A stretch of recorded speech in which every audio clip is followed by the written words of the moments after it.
And we're back to discuss Tomorrowland. And if you watched our review, we gave it a fairly positive review.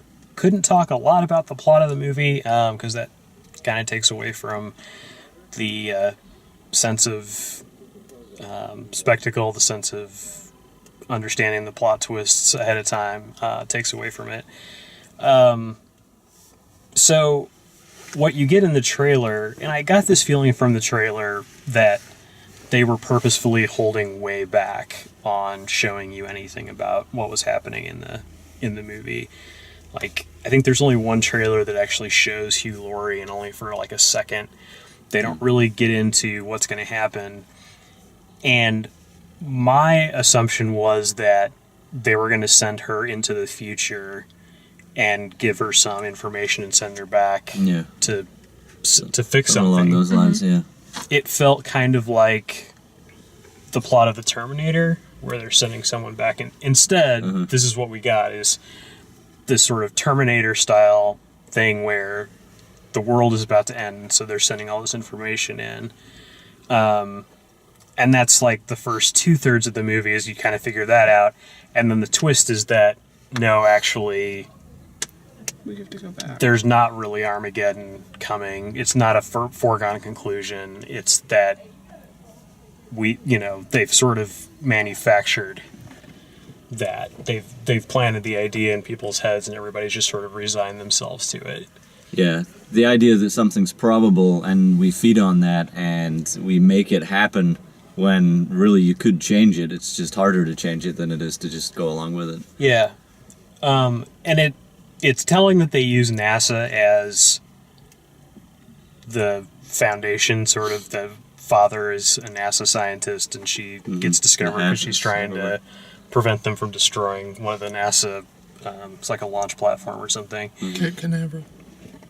And it's, I mean, like, these are things that people actually are talking about right now, which is that we've sort of given up on or interstellar expectations. Well, like, even beyond that, like, there's an argument that goes that space isn't about space. It's not about, like, trying to figure out how to get out, how to get away from Earth or how to migrate somewhere else. It's more about inspiring young people to become engineers and scientists, and like in the 60s and 70s, the NASA space flights did that. They turned people in. They got people interested in sciences. Yeah, like the halo effect of that was like it implanted these ideas that you can do incredible things. And it worked for the whole culture. It was part of American culture was that we were we were scientifically advanced. We were going into space, and we were doing all those sorts of things. And so that kind of call to action that they put to the end of the movie about, we need engineers, we need dreamers, find the dreamers and bring them here to work on the problem, and don't just resign yourself to the fact that... Get them out of that society and bring them to ours. And your best and your brightest. Yeah. But yeah, I felt like, it's Brad Bird, and you're going to let him do what he wants to do. But I felt like if they had cut 30 minutes out, it would have been a much better movie. Tighter. They could have made it tighter. The opening definitely could have been tighter. Yeah. There were a lot of scenes that just could have been wrapped up easier. The imagining of the future city thing was really cool. It was amazing. Yeah, that was very cool. I think that was my favorite part of the movie, was him going into visually, the city. It kind of never hit that height again, but that was way cool. I felt like they spent too much time establishing George Clooney in the past. His character as a kid going to the World's Fair with the jetpack and all of that stuff. I felt like that was the slow part of the movie. For me, was them establishing that character, and then that character's gone for a long time, and you're following her instead. And to me, it felt like we should have stuck with one protagonist instead of two. Right. I think I enjoyed that part, though, to be honest, because I wouldn't have known where he would have come in. Well, besides saying, he used to work there, he was in the past, and so on and so forth. But they explained it, and they could have had that sequence stay in the movie. It just needed to be 5 minutes. Got it. It didn't need to be completely cut out. But then you wouldn't have had the really uncomfortable love story between George Clooney and a child robot. No, I mean, I think all of that stuff still fits. I just think that it could have been told quicker, it could have been told more concise. I also didn't like the very opening of the movie where George Clooney's talking to the camera and he keeps getting interrupted. That was kind of annoying. It's a really annoying way to start the movie. It serves their purpose. Yeah, you don't know these characters yet, so you don't think it's funny when they're, The banter. joking with each other. Yeah. But I think the part that I didn't understand with the opening was, are they filming it for somebody else?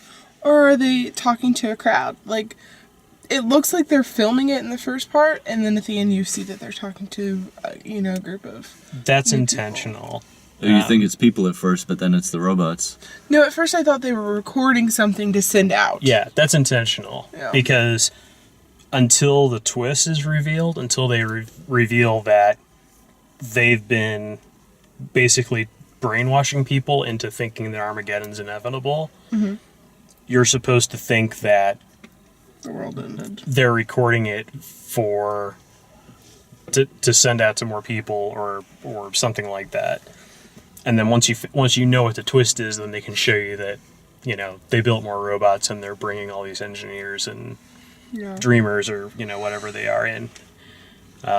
Some of those people, that they brought in at the end were kind of like, what? Why does that make... Okay.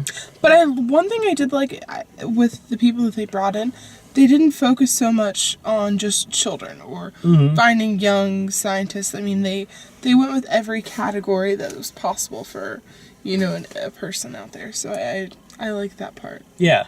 That it was more diversity that they were looking for and skills rather than, they're young, let's have them build this. Or, they're going to stay here longer, let's have them build this. That was a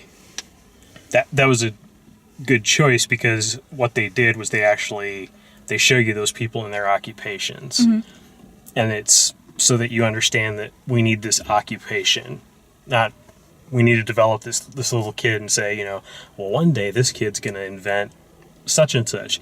They don't know any of that stuff, but they do know that, this woman is an engineer at a car company, and this guy has binoculars and a gun and a Jeep, and whatever that necessitates, whatever that does for us, we need that. I really liked a lot of the camera work in the movie. There was a lot of stuff where the camera would just sort of sit still, and then it would pan over and show you more of what was going on. Yeah. It had a lot of a perspective. I think a film's film-wise and visually put together well when you don't really notice anything wrong with it. Nothing jars you out of it, and I thought it went very smoothly in that regard. The cuts, like you're saying, the camera movements and stuff were kind of spot on. So much so I didn't even notice. Especially when everything, or most everything in the scene was real. The scenes where he's flying around in the jetpack in the beginning as a kid Are really bad. They look terrible. It just all looks fake, and it all is fake. It doesn't fool your eye for a second. But I thought a lot of the camera work was really creative, and a lot of different perspective shots and things like that. I really noticed they stuck out to me. Yeah, a lot of cuts from similar shapes. Yeah, when she's on that big round thing, they cut to something similarly round on the ground, and then the camera moves up. Yeah, just nicely done. When she's in the commercial or whatever, when she's got the button and she's walking through what's basically the World's Fair of the future, the camera just dollies by with her and doesn't cut, and there's just this long section of her discovering things, and her performance is really good, but it's also it feels like you're watching BioShock Infinite or something. It's a very first person-y sort of mode. And and there's elements of, I talked about the Terminator before, there's elements of BioShock in there. Ratchet and Clank. Absolutely. Right? I felt like that too. I felt BioShock incredibly, especially at the beginning. Well, towards the end when they get to where evil Hugh Laurie is, that's like totally Ratchet and Clank a crack in time. Yeah. The art direction and the colors and stuff like that. So yeah, I liked it, and it's one of those things like if you're watching this video and you haven't seen the movie yet, It's a relaxing movie. yeah, it's relaxing. I just think that it's not a movie you can really like tell people enough about before Just they go go. see it. Yeah, it's better to just go see it. Just go see it. Just rent it. Yeah, However you want to watch it. I mean, there's not really any rush sure. to see something like that, but I mean, watch it. It's good. Yeah. Well, that's our discussion. Thanks for watching. If you like the way we do these reviews, please like the video, subscribe, share it with your friends. Check out all the written and video reviews at dalemaxfield.com, and thanks for watching.